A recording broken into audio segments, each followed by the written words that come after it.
What's going on, Blue Jays fans, and welcome to yet another edition of Jay Bird Watching. We are part of the Stadium Scene .tv network, and of course, we're the official podcast of Fansided's Jays Journal.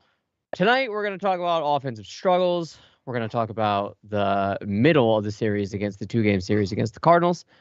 We're going to talk about Juan Soto, but before we do that, let me introduce to you my co-host for this evening, Mr. Craig Borden and Chris Key. Gentlemen, how are we doing on this fine Tuesday? Be better if we could score some fucking runs, but but to that point, we are pitching ourselves to wins. So there's at least one proper thing going on. It's the one thing that nobody expected this team to complete reversal, I think. They expected this pitching staff to be good, but we wouldn't be winning without this pitching staff, right? Oh, God, no. Could you imagine if we had the pitching staff of last year? We'd be screwed. We'd be screwed.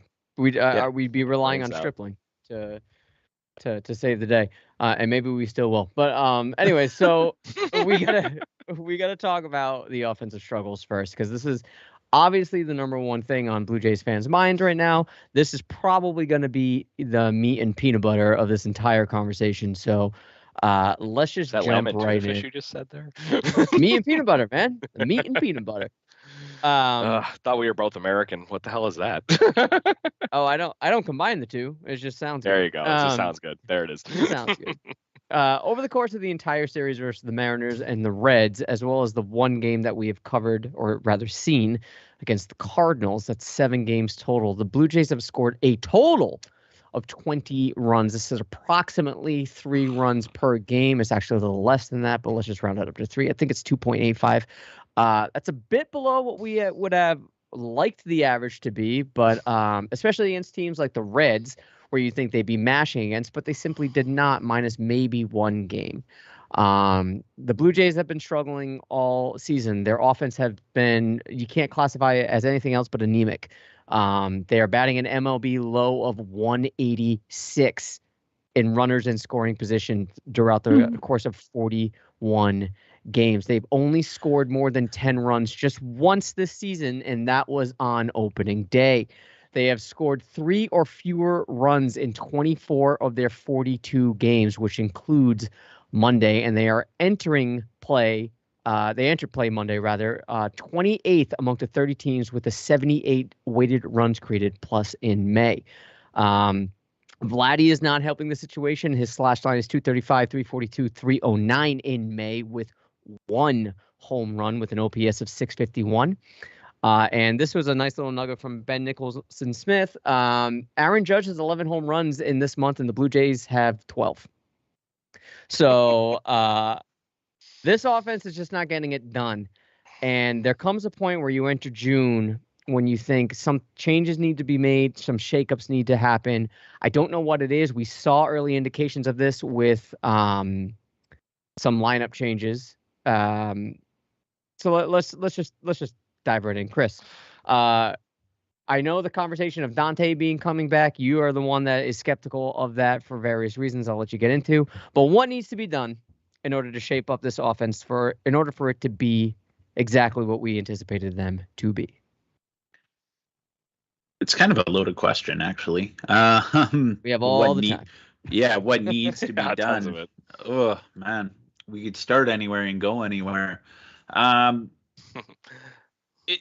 To break it down in a very basic sense is that it seems that there's too many hanging breaking balls and center cut fastballs that they're watching, and then they're flailing at junk outside the zone. Chapman's a big example. Guerrero is expanding the zone. Bichette was doing that more so in April, but he's quietly had a very, very good May, hitting almost 300. I think they were actually showing last night his season is basically the same season that he had last May, right? Espinal has been the outlier of being very consistent all year, but and as of late, Bradley Zimmer seems to be the new Zach Collins, where he's getting some timely hits, and maybe he's a little bit of a spark right now, but I don't want to go too far down that road. But you're getting desperate. that is getting desperate because, like I said, Zach Collins was only a flash in the pan, and look where he is now. He wasn't worth getting that excited about. What can you do? The simple answer, there's two simple answers that I think you could do to try and ignite this offense. One is you fire the hitting coach, and you fire both of them in Dave Hudgens and Guillermo Martinez. Yeah. Because there's not a lot else you can do, simply because, like, here's the argument. Oh, well, the hitting coach really doesn't do a lot. Well, then what's the point in keeping him around? You might as well try something else. You might as well try a different approach at that point. The number two answer, which is a little bit more complicated, is you bring up Gabby Moreno and you see if he can ignite something in the lineup, because you're not getting anything from Danny Jansen since he's been back. You're not getting anything from Teoscar, especially since he's been back. But maybe you get somebody that gets the boys a little bit excited. I'm at a loss right now because everybody seems, or every batter that goes up doesn't seem like they have much of a plan. And is that a great job by the rest of the league? I find that hard to believe that everybody has dominated us that much and everybody has the playbook out on us. Like Kevin Kiermaier didn't share it all with, like, share everything with everybody in the league. But there's really not a lot you can do, as frustrating as it is. Like it's maddening watching these guys flail at the plate right now. Short of getting rid of the hitting coaches, and like there's a lot of chatter these last 24 hours that Charlie Montoyo's days should be numbered. I haven't had as much of a problem this year with Montoyo as what I normally do, but like something's got to give because we're not having fun right now, and the boys have fun when they win. And I know Charlie's great at keeping the mood in the clubhouse, but honestly, you shouldn't be having a lot of fun right now. Really shouldn't. Things, and I say that a little bit tongue in cheek because like they still are a winning ball club. They're 2 games above 500 right now, and if you look on Fangraphs, they actually, their playoff percentage is actually higher than the Rays, which are 2.5 games above them, by a pretty good margin. Fangraphs has the Blue Jays at 82.5% and has the Rays at 57%. So I don't know. It really isn't all doom and gloom because the pitching has been so great, but man, this offense leaves a lot to be desired for. Yeah. I'm going to echo those last sentiments that you said there, Chris, as far as this team being allegedly a playoff team right now and everything, and that we're, in one avenue, you're looking better than the Rays, like you just mentioned. But if you look at this team's expected record right now, as far as the way they take, runs scored and runs allowed, all that kind of good fun stuff into account, it says we're a subpar team is 19-23. That's a vastly different record than where we're currently sitting, riding our pitching with just a sprinkling of offenses. I can't say enough offense because it's a sprinkling. So the other thing that because I was just curious when the last time the Blue Jays actually had an average runs per game as low as it is right now, there's only been 2 other seasons in their entirety of their history that are as low as it is right now. They say that our, according to baseballreference.com, our runs per game is 3.57. I know you just did the math, Adam. I don't know where the hell they're getting this number from, but just to compare apples to apples, 1978 and 1981 are the only 2 seasons the Blue Jays have ever been that low. Mind you, that is expansion level team, not I'm supposed to be winning a World Series level team. Right. So in the point of where does this offense come from? You got to expect that it can't be this bad forever, but it's starting to fucking feel like forever at this point, right? But what finally does spark and light a fire under the ass of everything? And right now, can't say I can fire Montoyo with how good at least the pitching staff has been handled, which is, to his credit, still working with Pete Walker on that. But it's not a single person making those decisions. So, and I think that would be too much of a culture shock to the team to continue winning if you attack it in that ballpark. I think where you have to go is where Chris was saying. Look at the hitting coaches. Somebody usually gets fired for this kind of thing. And the fact that if this is going to ride the status quo, this is going to be, I think, what it looks like with random spurts of good going forward, because clearly the mantra being provided by said hitting coaches is not what these hitters need this year. And to that point, we all had a wonderful little powwow last year over this offseason about Jesse Barfield in particular getting barked at by somebody. Mm-hmm. And it was his mantra that was enough to shake the offense back into something proper last year, is the way I interpreted a lot of that. Mm-hmm. What is going on with this hitting coach system? That and you say don't be so shitting broken on the pitching coach. Yeah, I'm not shitting on the pitching coach. I did that before when I was still writing for Adam's website. He's still here. It was the last article I ever wrote. And say the only person that should feel safe on the coaching staff right now is named Pete Walker. Is Pete Walker exactly? Right? So, but to that point, on the flip side of that coin, Huggins and Martinez should. Right now, we were questioning the fact if it was even working properly last year. Now you're completely proving the point. And the only reason you got through last year is somebody got the right voice in at the right time. They're not allowing that to happen right now. Everything's in a vacuum. Guess what? That vacuum includes those two gentlemen I just called out, and I don't know how they keep their jobs. I really don't understand it. I would have been fired for this in 2 seconds if I was a hitting coach. That's how it works. Mm-hmm. Then I don't know what I'm doing.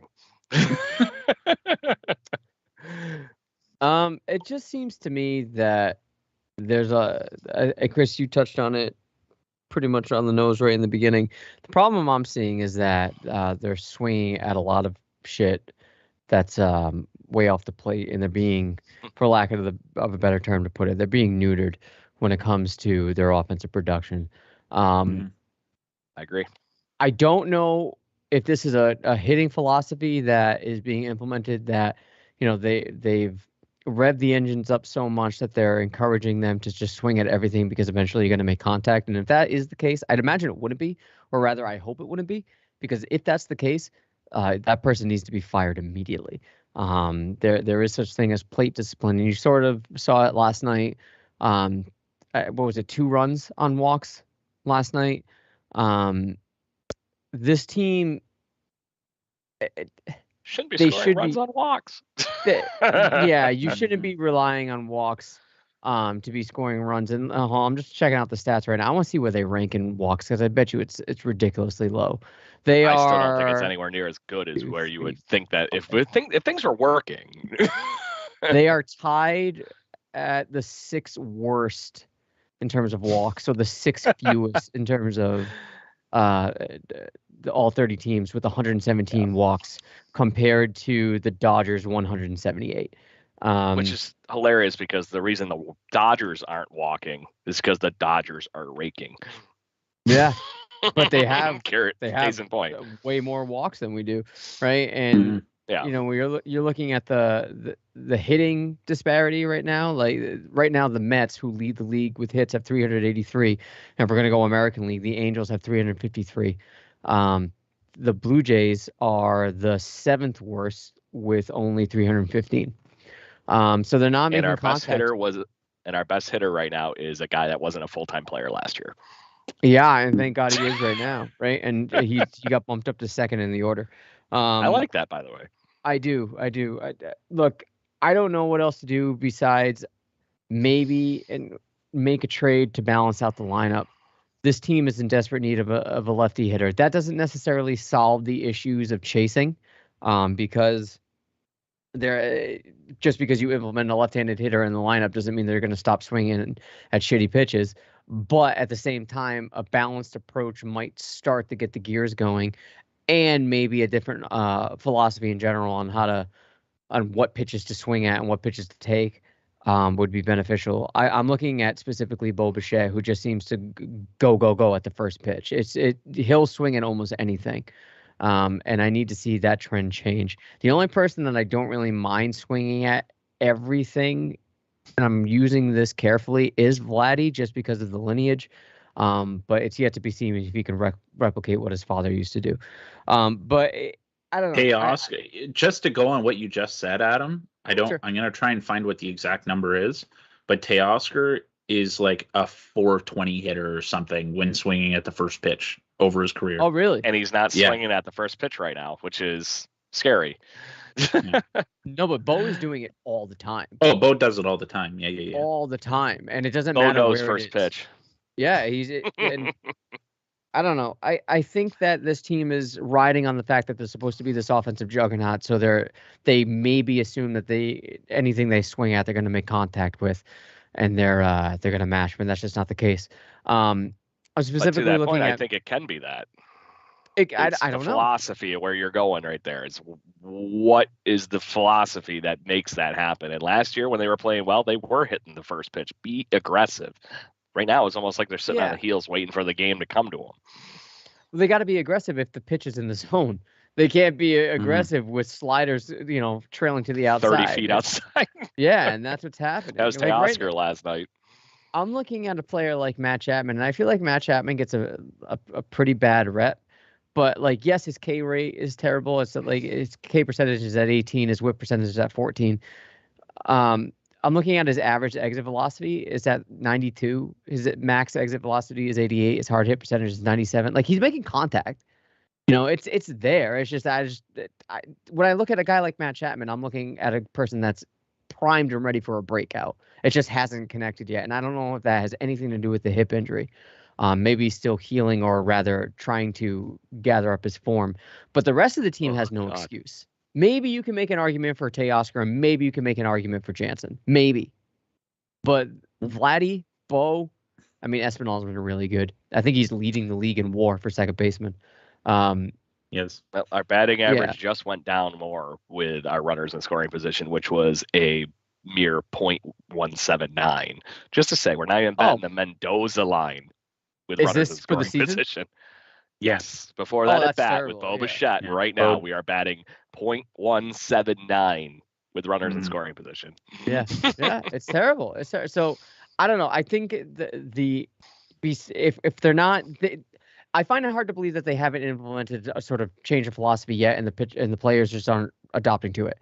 So I think Chris and Craig, what you guys were alluding to is a change needs to be made, and if Martinez needs to be fired as a result, who fucking cares? Besides him, obviously. I'm just saying in terms of the fanhood here.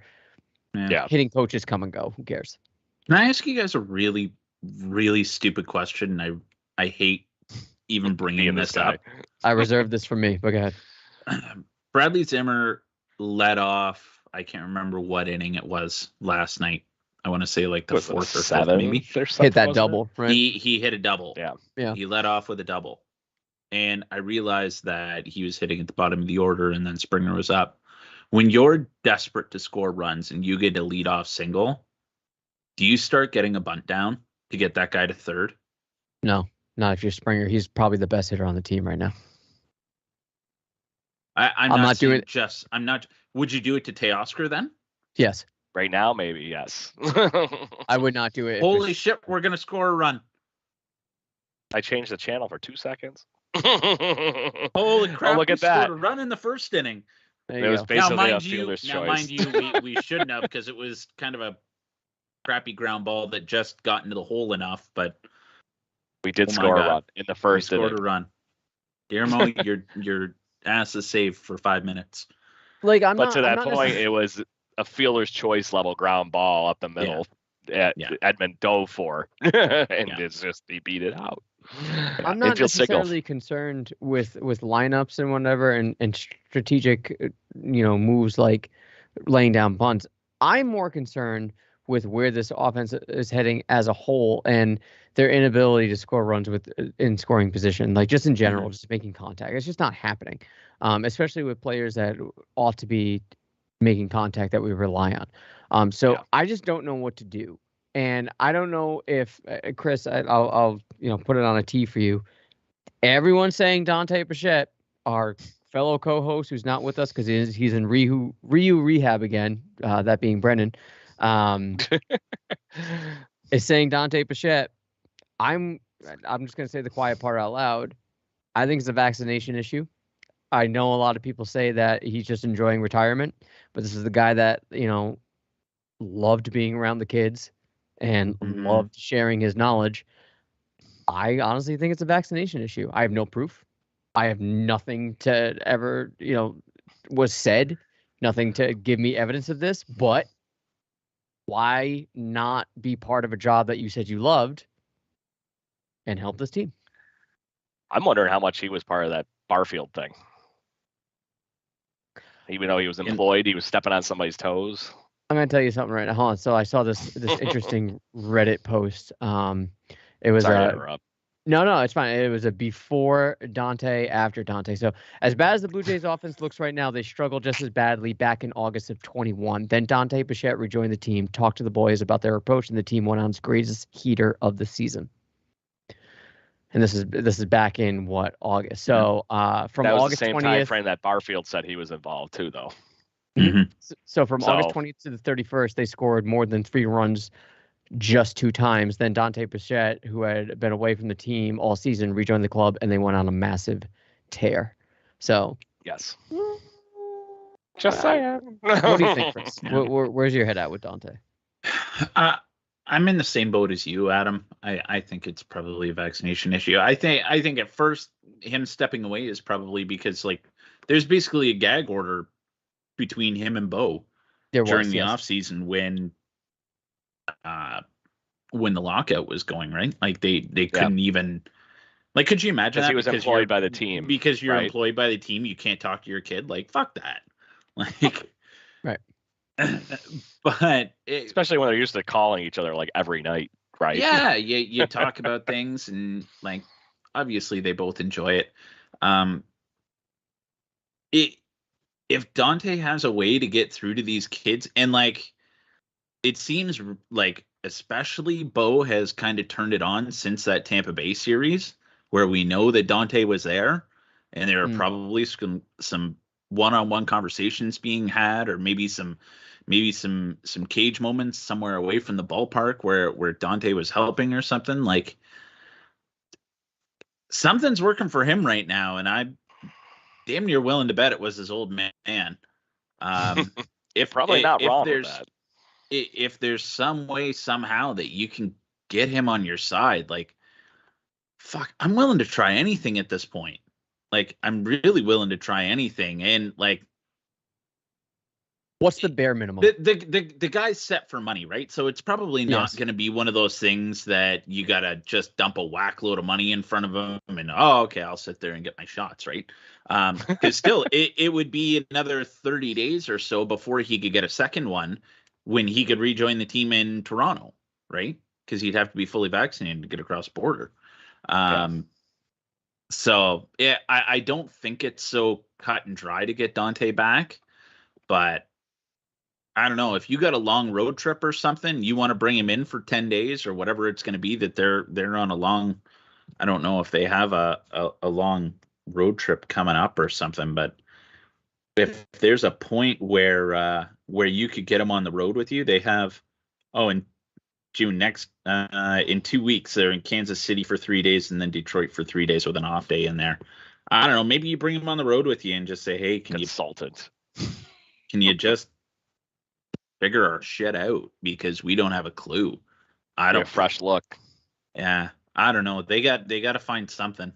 They really do. They need another voice. They really need something. And I'm not 100% what it is or 100% sure what it is right now. Well, that's what I'm saying. What is the bare minimum that you it seems that everyone in this room at least agrees that the bare minimum to at least make an attempt to address this is fire and replace the hitting coach. Yeah, you have to replace that. You have to change the philosophy, and honestly, you have to show these players that we're not fucking around. Okay, are you going to do that? Are you going to do that from within? Right? Are you replacing Guillermo Martinez with someone from within? In our current dugout, no. Yeah. Okay. So, are you seeking outside? If it's not Dante. Yeah, if it's not Dante, you got to find somebody. Okay. Ooh. I'm just kidding. Go ahead. I was gonna say, is it you? Yeah, Just like wanted to be that guy if it who is was, Barfield or No, not. But honestly, I think Barfield would tell him to go fucking pound salt. I think he would too, and that's why I'm not going there. I think the answer is technically in the organization. Carlos Delgado. And I don't know if you. I'd love that, but that's not going to happen. I don't think either. I don't think that will happen. Right now, the Toronto Blue Jays minor league position or team in Buffalo is one of the highest scoring teams in the International League, and Corey Hart is their hitting coach, and that is also a dugout that boasts Devon White. I mean, Corey Hart is might be a little. He was their roaming guy for a bit, wasn't he? Yeah. Well, how long did you mostly play for the Brewers? Yes, and he wasn't exactly known for being an awesome hitter, but apparently he's doing something proper with the kids. And guess what we have on this team? Kids. That's what I'm saying. So you might that might be an option that would resonate better with the kids in the lineup. And he worked with John Schneider. Okay. Yeah. Okay. I'm good with it then. I'm good with it. Corey Hart was on the team. I'm like 90% sure the year that Bo Bichette and all them won the the Eastern League Championship together in New Hampshire, that he was a member of that coaching staff with John Schneider when John Schneider was the manager. Yeah, so Corey Hart's been in the organization for quite a while. I want to say that might have been his first job. Yeah. Is he Canadian? No, the guy that wears his sunglasses at night is Canadian. No, he's not.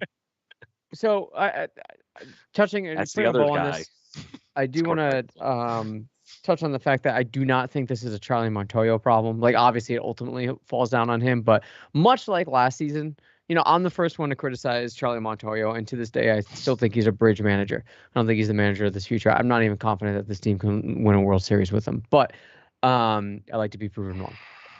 Last year, when everyone was saying, got to fire Montoyo because this bullpen is garbage, I was at his defense saying, what the fuck you want him to do? Like, you can't just keep pounding out Romano and Zimmer. That's it. Like, you can't. And arguably, this bullpen is still pretty bad outside of maybe a handful of 4 guys. So when it comes to the offense right now, right? Yeah. I mean, we've been having Jimmy Garcia having another fun again.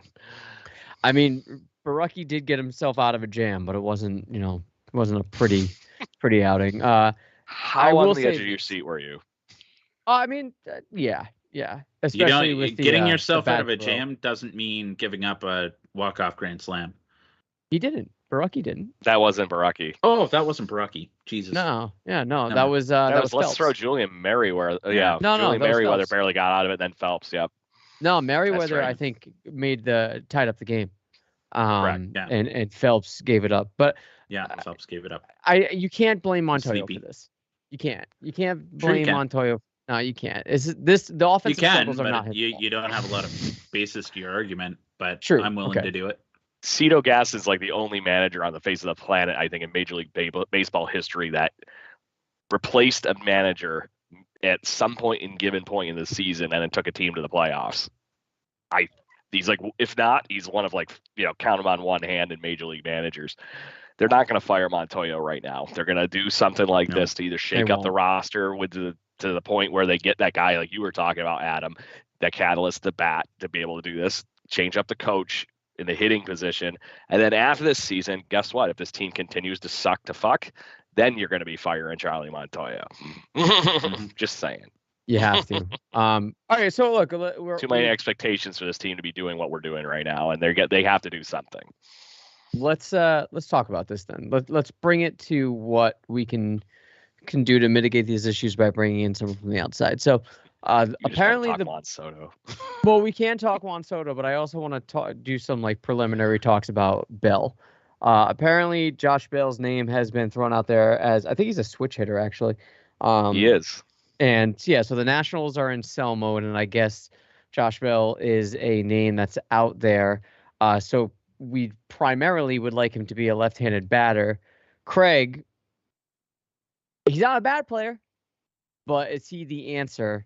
I mean, if the rumors are true that the Blue Jays are actively seeking or pursuing Bell, is he someone that you can naturally slide into this line? And where are you going to put him? He will be an all-day DH. Period. Because just gonna say it, because Vlad's been phenomenal at first base. Yes. You're not touching that. And especially if you're a guy they're trading for, don't get me wrong, he'll play once or twice a week at probably first base or whatever, but the preliminary spot for Josh Bell in this lineup will be DH. And I don't know how well that fixes the lineup, other than the fact that you are getting a guy that will, he's a switch hitter, so most of the time he's going to be batting left-handed.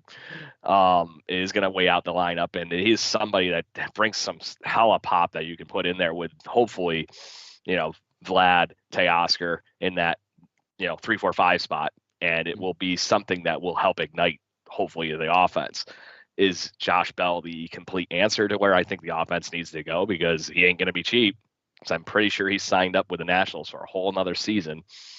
So I just think it's going to be hard to bring him in. And if you're doing that, I'm hoping he actually would be part of some kind of package where we might be able to get at least another bullpen arm or something to balance out talent that would have to go back their direction. Because that's the other catch. The Nats, if they don't trade Juan Soto, they think they can compete within the next 3 years in his window. Let me just cut you off real quick. Josh Bell's a free agent next year. Then I'm paying him jack shit for him. Yeah, that's what I'm saying. And it's a $10 million contract for this year. So obviously you pay less than that. Sorry, but and to that point, I don't think you can find a prospect that's an even swap without money in that situation, I think. I agree. Yes. You could take on some of that salary too. Correct. You could take on all of it because it's probably $8 million right now. Yeah, I would think whatever the hell was left on his contract at time of trade would just be a wash for whatever prospect you get. Just get it done and over with, because you're trying to give them talent to hope for them to build on. So they're going to have to pay for that talent, and to give that back, you get Josh Bell. So I think he does help this lineup. But the one thing that I'm worried about, I like them finding somebody that can fit in that everyday DH spot, because we haven't seen somebody like Alejandro Kirk or whoever just run away with that spot and demand those at bats when they're, probably supposed to be sitting on the bench those days. Mind you, giant Kirk fan, love him. So he's not an everyday catcher. And that, to me, I just love his bat. So if he's not catching, put him in the damn DH spot. I'm perfectly fine with that. And right now, I think that he's their best option when you're not spelling a day for somebody like Springer, Vladdy, whoever it might be, just to give him a half a day off by letting them DH. And I think Josh Bell is one of those guys that would come in and be somewhere in the midst of a Justin Smoke level bat to our one good year with Kendrys Morales. Right. Yeah. Now, is that getting you is that getting you enough net gain? I don't know. Because Josh Bell has been since he's left Pittsburgh, he's been a bit of a wild card. So, Chris, want to have some real fun? Let's go. Could be a Bring up the complete trade machine? that could be a real wild card. Josh Bell and Nelson Cruz. I would love it. Now, Cruz isn't having a fantastic year by any stretch of the imagination. He's barely hitting over 200 right now. Get him in the AL ballparks, man. But you get him back into some AL ballparks and some familiar pitching that he's seen before in the AL, and he could take he could be some thunder in the bottom of this lineup. Now, would it take? What would it take to get both of those? If they're all 1 year contracts, right? Because they're all 1 year contracts, and somebody has to go then. It could be mutual option. Okay. Yeah, so he would have to agree to it as well. And Cruz is making decent money. He's making $15 million a year. 40 plus, yeah. Yeah. But a lot of thunder in that bat though, which could round out the lineup a little bit. God, Josh Bell's only 29. I could have sworn that I feel like he's been playing for to the point where he'd be 33.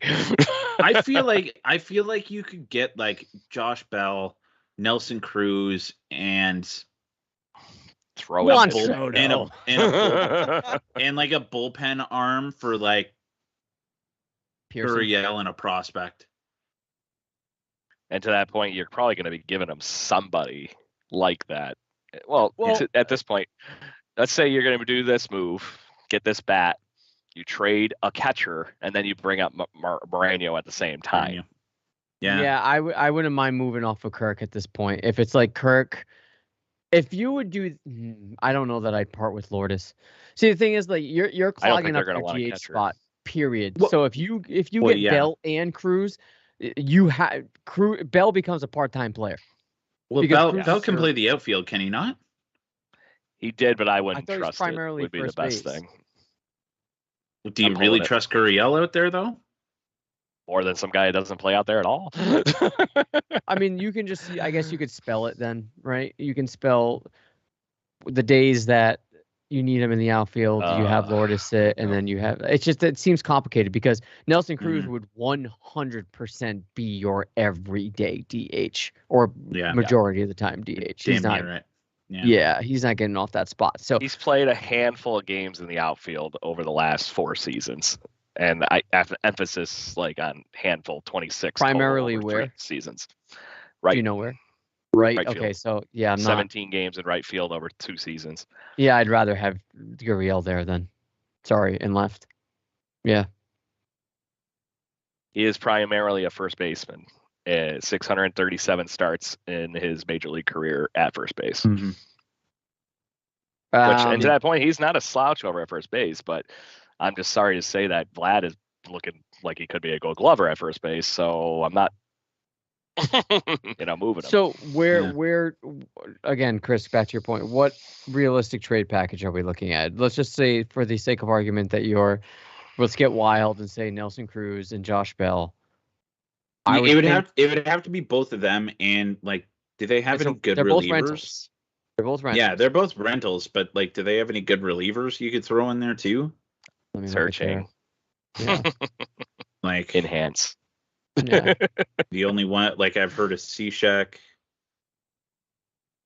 Harvey, you can't. Oh no, that's not Matt Cishek Harvey. might be a fun one to throw in the midst of that whole thing with him and Zimmer. Yeah. Just get really weird. Oh, we can get Carl Edwards Jr. back. There you go. Yeah.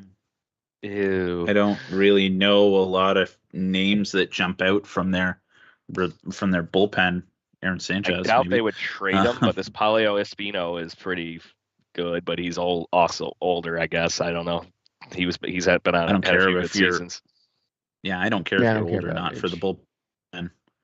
I just care if you can get outs. But they're not going to trade that Reno kid. Yeah, so say you're going after Bell, Cruz, and a reliever. You're gonna give up Tanner one Rainey of. might be nice. You're gonna give up one of Kirk or Gurriel, and maybe a prospect.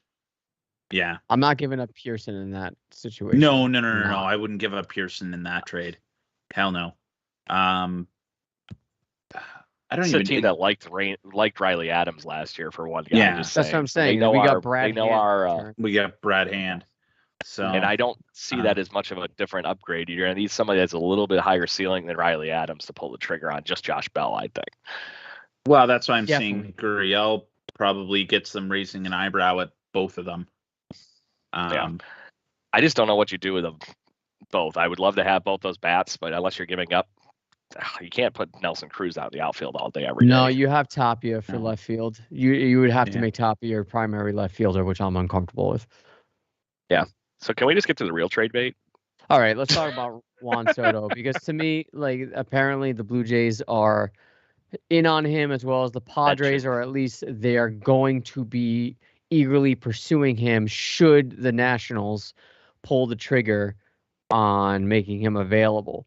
To me, I went to various trade calculators. The asking price would be absolutely absurd when it comes to the number of bodies, but a package that does get it done. Pregnant pause. According to the trade machine, pregnant pause. Bo Bichette and Alek Manoah would get it done. Oh my God. Do you make that move? No. What are they going to do with those two guys, though? The only guy that they get in their window that will compete in that window for the Nationals' current rebuild would be Manoah. Bichette would be looking to get a contract. Like they're trying to extend Soto right now. They're not able to do. Mm-hmm. You're talking. The Nationals are 3-4 years away from being solid again. Let me just play devil's advocate here. Just saying. I would not make that trade. But let me just play devil's advocate. I wouldn't either. The pitching staff is good. You remove Alec Manoah, they are objectively worse. But the pitching staff is good. You add offensive. You add possibly the insane best level player. Like he might automatically. Like as soon as he enters this lineup, he'd be the best Blue Jay ever. I think. Can I say he's going to be Jose Cruz Jr. all over again if this is traded for that amount of talent? you part ways with Bo Bichette if fast tracks or Elvis right up to shortstop. That's your boy. I don't see how in the world we can't just get this done with the top That's your prospects boy. that we have. Just saying. You just want to piss Chris off. Why is that pissing him off? He loves It's his Elvis. boy. It's your boy. He becomes an everyday shortstop of this team, and he's already number 11. So all that jersey you got, you just take off Bichette and just put Martinez in there. You have your Elvis jersey. I'm watching our viewers go like this, just saying. No, I wouldn't make this trade, but I'm just saying. That's Chris what the cut out. calculator spat out. Chris Okay, cut out as soon as he was starting to. You hurt his brain too much. Yeah. So anyway, to me, as much as that might be what the MLB The Show calculator is saying. It wasn't the show. I forget. I found a calculator. It wasn't. A random calculator. Yeah. I see why the Nats would want Manoah because they'd still be under team control in their window for that last little bit, right? But to me, Bo Bichette doesn't make sense for them because he would be service time and free agent eligible. If they didn't extend him, they just don't get to keep him. And they're trading for their future right now is why I would think that they would just be like, oh, you want Juan Soto? You give me X random person, maybe Lourdes, like we were talking about with Alejandro Kirk and the Jose Ramirez fund before the offseason, right? Throw him in. Give me, Martinez. Give me every Blue Jay prospect you can name, including Nate Pearson, and that will be what it would be. Those 5 freaking guys going back to the Nats, and that would be where they build their future on. I think it would take more than that. I honestly think. Hold on, Chris. If you they were don't about think to they can insult me. extend him. There he's back. Chris, now. you were about to lay into me. Go ahead. No, it's just you're not getting rid of. No, you're not getting rid of Manoah and Bo for Juan Soto. It's just. Would I? No. No. Think about it. Okay, I'm thinking about it. No. Juan Soto. Yeah, I know it's Juan Soto. If you said Juan Soto for Moreno and throw out whoever the hell else, I think either way you want to keep one of Moreno or Martinez in that. What if it takes both? Like straight up both? No, straight up both. Let's say the two of them. I'm thinking this. I agree with you. I'm just trying to push buttons here. I want to do Bichette Manoah. So let's just say, both are Moreno and Martinez. You have to throw in Pearson, and you throw in. I don't know what their area of need would be at that point, but I would imagine Lourdes would have to be included. Yep. And for good measure, you throw in Groshans or Clough. Okay, but then you're definitely sending me a bullpen piece in return. See, I don't know that you would be able to have that leverage because I think San Diego would give up a better crop of prospects and a better trade practice for just Soto. I don't think so. I'm looking. I just Googled trade talk for that kind of thing as far as package stuff goes. Look at what this one actually the Dodgers gave up for Scherzer and Turner last year. But it, is it so was right a now- rental? it wasn't as much as a rental. Turner's Yes. still there. Sure, yes. Yes, but he's got 1 or 2 years, not like Soto No, is in right. control until- Soto's only got 2 years. Okay, No, I think so it's maybe that two- would be this ballpark-ish. plus 2. Right? After So- this he would have 2 years of control.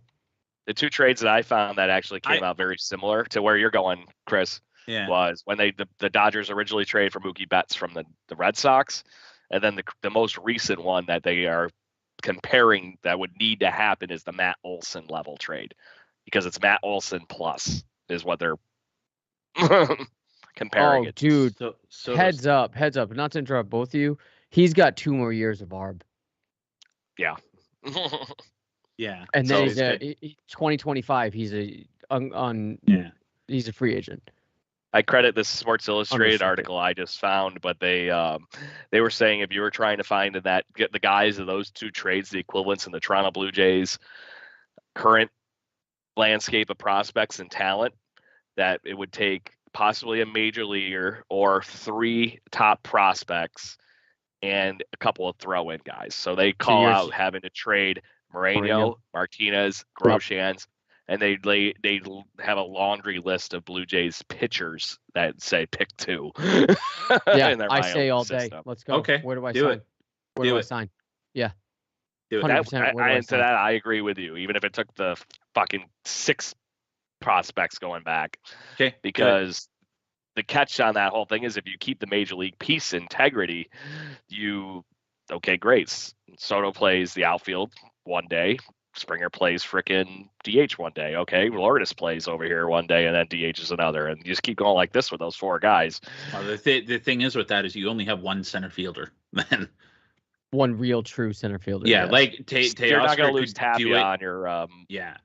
yeah. Yeah. Like I don't think he's the best center fielder, but he is salvageable. Yeah, Teoscar can play center field if you really need him, but you don't want that for a long stretch. Correct. And I might have to look it up, but I want to say that Soto played some games in center that year. They won the World Series on those games when good they were Lord, spelling Taylor. Good Lord, I wouldn't want Soto in center No. field. He can barely play right field. Yep. Like He's gonna look good there's Blue Jay left. Just saying. there's someone that I would to put it over the edge. I would throw in Lourdes. You probably have to, especially Yeah, if you you're in a have to. bidding war. Well, it saves you that pitching depth in the minor league systems. Those 3 guys a lot of these guys they're labeling here are that next wave of guys that would have to fill in when Ryu's gone and company like that. I don't so care. I would throw. I agree with you. Sell the farm. Fucking go for it. Yeah, if you're I'm just getting- saying that's what yeah. you're chipping into Yeah, at that point. yeah. So, but I don't see if it does fall down to that and the Nats are actually willing to do it, I will throw prospects at that all I would throw day. Lead the system. Lead Pearson. the entire system. Everybody. Yeah. Everybody that doesn't take away from this main core. And then you So turn around just- and walk over to Rogers and be like, I am going to get this much money.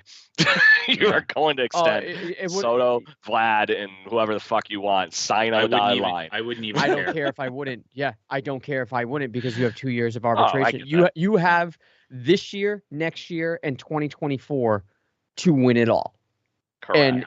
And as long as you win one of those years, people are going to walk. Your priority still to me is Vladdy. I'm sorry. Like I would love to have them both, but if you could say we win a World Series in 2022 or 2023 with Soto, Yep. 2024 his final year, I'm dangling that to replenish the system and continue to win. True. Like Valid. So all good points. Yes. or you trade Vlad. Like I know that sounds sacrilege. Yeah, you right? trade Vlad and then you extend Soto. Yeah. Yeah. You get rid of one It of them. comes you down have to the Yeah. you guys remember this Or argument Bo, being it Blue doesn't Jays matter at fans. that point. And it became I want to say it was 2005. It was pay Delgado or pay Vernon Wells. And they They paid extended Wells. Wells. as a rookie. As a so fucking just rookie. saying. Yeah. So, but to that point, there's always things that come up like that with Major League Baseball teams. But to that point, we know where this budget is trending right now. And if you throw somebody like Soto in it, break the fucking goddamn bank. You have a team that is the Murderers Row Yankees with him in this lineup. Yeah. Make it happen. Don't care what it costs. Players like that only come up so often. And there's only so many Major League Baseball teams that are in the situation the Blue Jays are, where they are supposedly, one of the better teams in baseball and still have prospect capital in that level to even make this trade. Yeah. If you're going to trade those 4 guys that we were just talking about through our minor league system, it's going to be for somebody like this. It's not going to be, hey, let's go get another Gossman and hope he's going to keep doing good. You wait to sign that guy. Yeah. You the just problem book is this guy with trades. You're going to be in a bidding war. Yeah. Yeah. And that's going to take one that's why step. 6 or 7 guys if you're doing all prospects. Yeah. Just take it one step back. If we didn't resign Vernon Wells in there, we wouldn't have had Mike Napoli on the team. Just For a saying. second. Party at Napoli's. Yes. Oh, For a second. in Texas. Just saying. Just saying. I turned into Sacco. And that guy. That won us the trivia night. Anyways, let's move on to the final topic. This pertains to last night, and it sort of encapsulates what we were talking about Charlie Montoyo and stuff. Before I do, I want to bring it back to why am I blanking on who they just Cincinnati when Manoah went almost 9. Okay, so keep that in mind. Alek Manoah went almost 9 innings. I think he pitched a full 8, and he desperately wanted to go out there to complete it. And the 8th inning, the beginning was a little bit rough, but he did was able to get through it. So keep that in mind. Last night, however, Barrios was starting to fall into a groove. He had a really solid night, I would say, despite giving up 3 earned runs, 2 of which weren't even by him, but still 3 earned runs. He was pulled. I think he pitched 6 1/3, and he was pulled was it for Merriweather or Zimmer? I think Zimmer it was for Zimmer. Zimmer. Yeah. And the argument here is that he was cruising. He should have been given the opportunity to finish the full 7 innings. Chris, I'll start with you. Did you think that decision was the appropriate one for Charlie to make, to pull Barrios after he was cruising, or do you think that the writing was on the wall, and given the fact that he has been a little bit up and down this season, that there was some trepidation in the decision in Montoyo was playing it safe? Where do you stand on this? And just to be fair, that's not the reason why the Blue Jays lost this game. So no, I think you hit the nail on the head there, that because he's been a little bit up and down this year, that probably had something to do with it. And it seems that part of Charlie Montoyo's coaching philosophy is having kind of that quick pull on guys when you shouldn't. So I don't think it should be surprising that he made that move. And largely in this last year of having Adam Zimmer, he's been pretty damn good. So it's kind of just one of those consequential things that just happened. I don't think it was necessarily the right move, but I also don't think it was the wrong move. If that's, It could have went either way. It's a hindsight thing. Yeah, it really could have went either way. I think I'm more upset with the fact that Romano was left in the bullpen when he probably should have came in at some point. I think he pitched 2 nights in a row, though. Well, right. And then that goes back to Manoah's start, that he didn't have to pitch. You shouldn't have pitched him that game. Yeah. I don't know. It is all hindsight now, so yeah, it's tough to say. You want to know what really grinds my gears about the whole thing? Let's hear it. They only scored 3 runs. Yes, there is that. But start the episode over. They took 85, or Manoah had, I think, 85 something pitches when he was removed from that game. Yeah, so barely over 80 pitches. When Barrios goes to start that inning that eventually goes to blow up, he was at 78 pitches. Yes. To me, it was a complete double standard bullshit. And you took somebody out that was full on autopilot in Manoah the other night. Don't get me wrong, Barrios was looking really, really damn good, but he hasn't earned that chance to just go out there and air it out for another, if you think the game is on the line yet, in my opinion. And mind you, I love Barrios. I've been watching him for years. Just saying. Sure. Yeah. He went out there. I started seeing the hamster falling off the wheel because they were just. It was, seeing eye single shit. It's not like anything was really hammering him and lightening him up or anything, but the problem was it was clearly getting to him. Make the move. Get somebody else in there right then and there. I thought he waited too damn long, and it could have been 3-2 at that point, or 3-1 at that point, rather than, oh, look, it's a fucking tie game. Let's just keep going with this. Or it's going to be a tie game, because they did get out of that inning, correct? With the lead. No, Zimmer, he had 2 on, and Zimmer drove both of them in. That's what it was. Okay. So I couldn't remember. I thought for some reason I was thinking Merriweather gave up that. No, Merriweather. But that was because he had a really up and down inning. Or maybe did Merriweather did give up the. I gotta look now. Did he give up I a home remember. run? He might. No. He didn't give up a home run. He gave up what they thought was going to be a home run. I think it hit off the fence. Yeah, it was the one that hit behind Lourdes. Yes. That's what it was. Yes. And he got lucky to get out of that inning. He got out of the inning. He was hitting good velocity, and I'm glad to see Merriweather back, but I was flamingly pissed when he came out of the goddamn bullpen at that point. I'm like, this game is on the line. Let's just throw a wild card at it with Julian Merrifield, or Merriweather, and it just didn't make any sense to me. It's just great. I love that you wanted to bring another guy up, because obviously we beat the crap out of our bullpen for no reason over the last whole week again because of lack of offense. That's the other side effect of this no offense thing. The bullpen is getting overworked, and you have to bring in arms every once in a while just to spell some of the other guys out. It's the reason Zach Collins got demoted and Julian Merriweather shows up.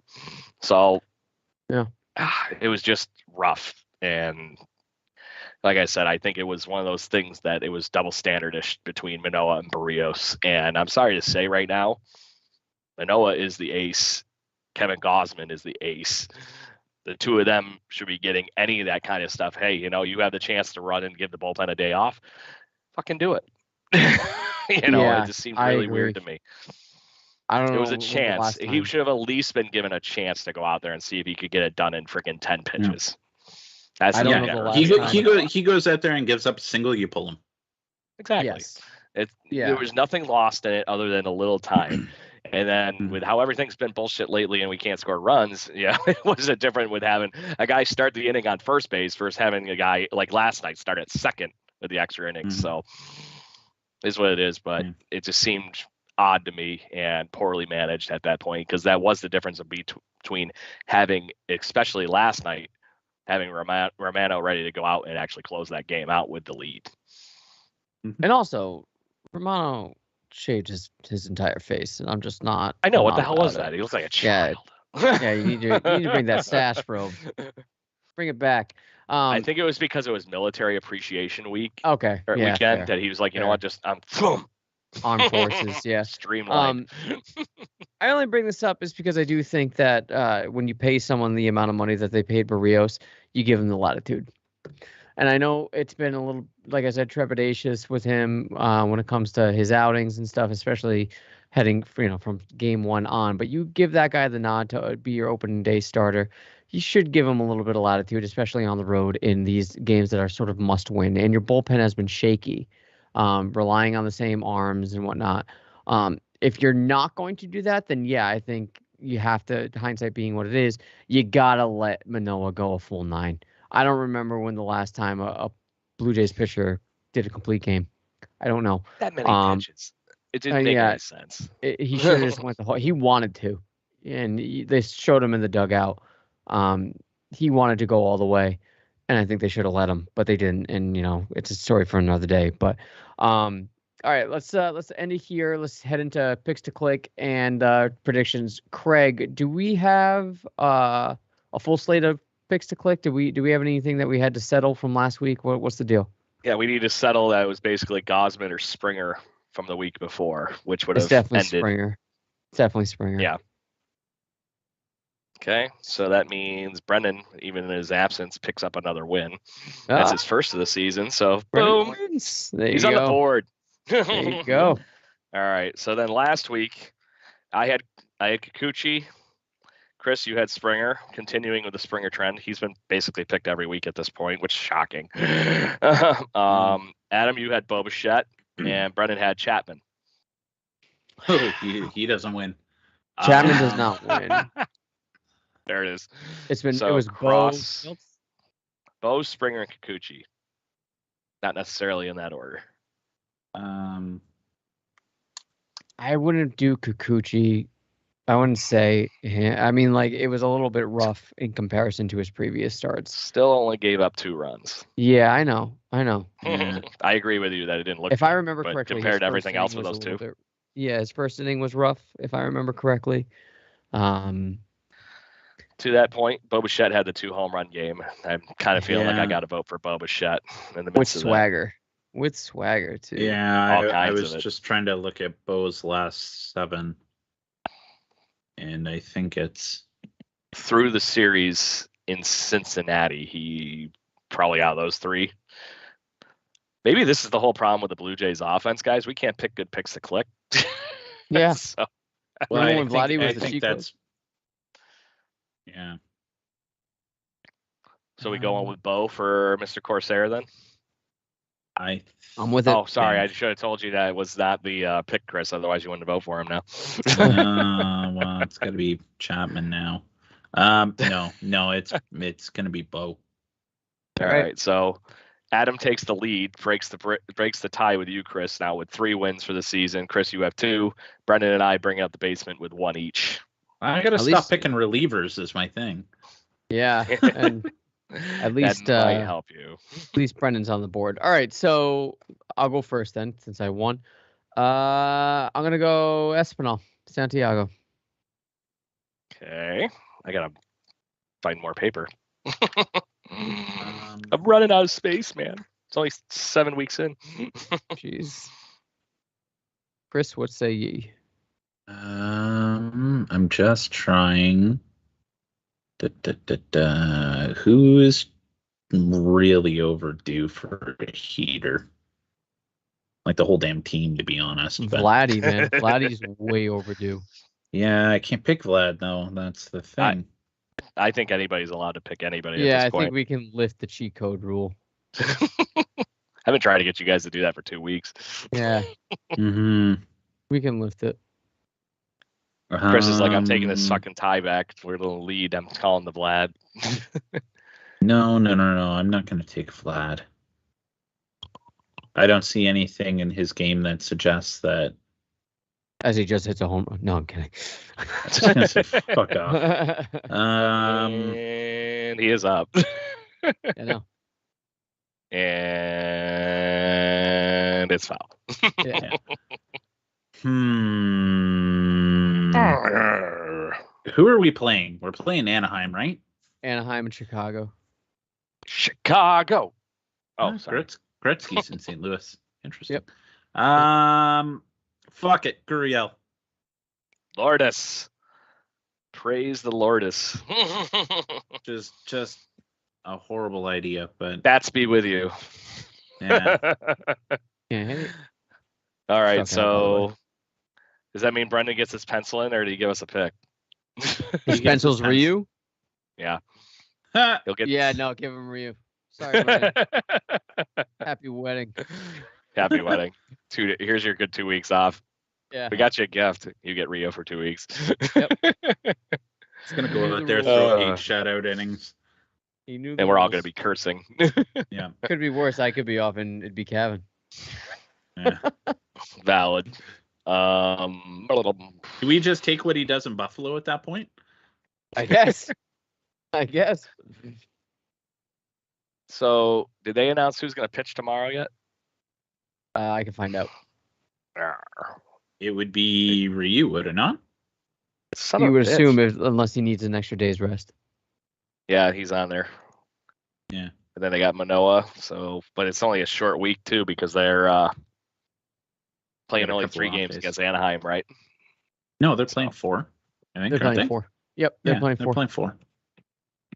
Oh, they picked the series up on Thursday then? Yeah. Okay, never mind. Yep. Okay. And then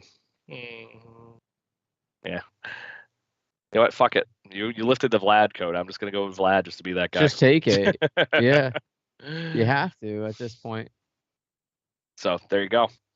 And how do Cool. you guys think we're gonna do in the rest of those series as far as we're gonna be playing in Anaheim and the Windy City Oh no! for our next show. The White Sox and Have been trending in the right direction, and Josh Donaldson just lit a giant fire under the White Sox's ass. yeah. Well, they have the off day on the Monday, so we won't. It's really just L.A. Yeah, for this, as far as our Tuesday viewing period. Yeah, next Tuesday they're at home against the White Sox. So okay, so then how do we? It's do really for only LA series 2-2. 2-2. Yeah, I'm thinking Dos too.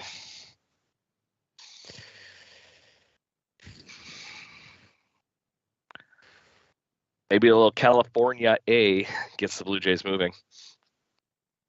What do you think? Is Ohtani pitching against us? California.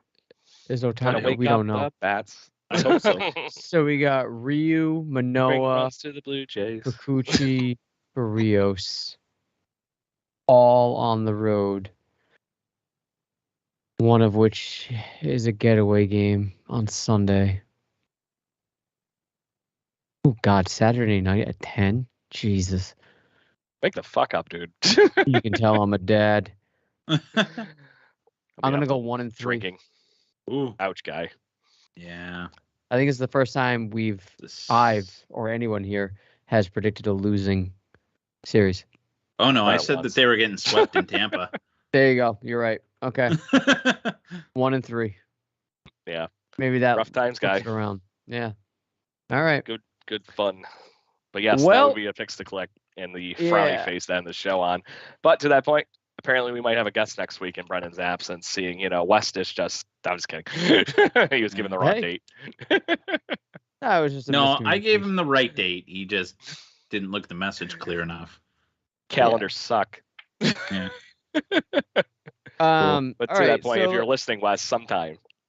Yeah. If we can get him on, that'd be great.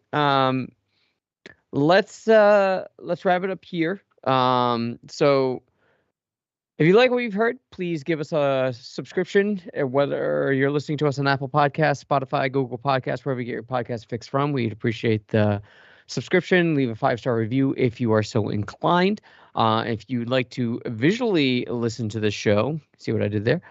You can do so on Twitter, Twitch, YouTube. Subscribe to our YouTube channel, like, subscribe, and share. We would appreciate that as well. And you can get in touch with us on Twitter at our Twitter handle, which is Birdwatching GC, right? Yeah, Birdwatching GC. Hit us up, talk Jays with us. We're very responsive and we're very interactive. We love talking Blue Jays. So that being said, guys, let's do what we normally do to close out the show. 2 claps, Ric Flair. Let's go Blue Jays. 1, 2, 3. Woo! Let's go offense.